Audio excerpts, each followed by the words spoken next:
Welcome to Cooking with St. Amant. My name's Alyssa Hoadley, and I'm a dietitian for Jordan's Principal. Today, we're going to prepare bean and corn burritos. Here we have a copy of the recipe. Feel free to pause the video and take a quick screenshot for your reference. If you have kids at home, this is a great recipe to get them involved with cooking.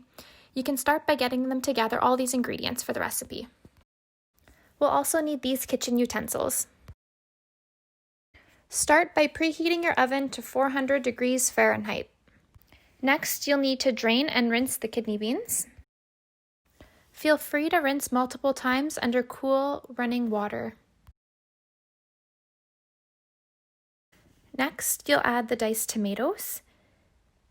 Be sure to drain them before adding them to your beans.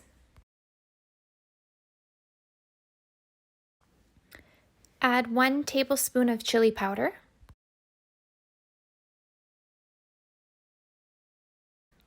Add 2 teaspoons of garlic powder.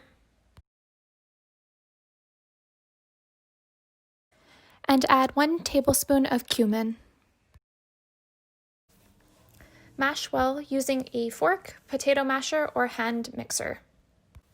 If you have the help of some kids while making this recipe, consider getting them to stir the ingredients together and even mash them up with a fork or potato masher. If you find that your bean mixture is very runny, consider pouring it into a strainer to get rid of some of the excess liquid.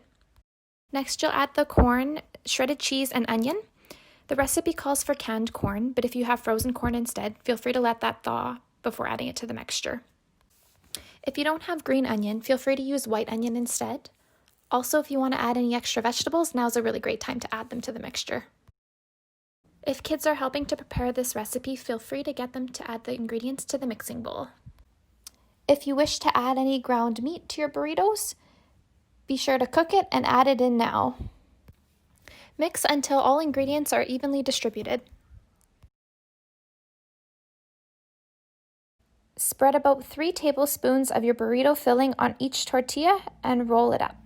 If you don't happen to have tortillas, feel free to grab 2 slices of bread and place your burrito filling in between them for a really great sandwich. Place your burritos on a baking sheet and place in the oven for 15 minutes. If you chose to make a sandwich with this burrito filling, feel free to also place it in the oven for about 15 minutes to warm it up. Your burritos are now done and ready to enjoy.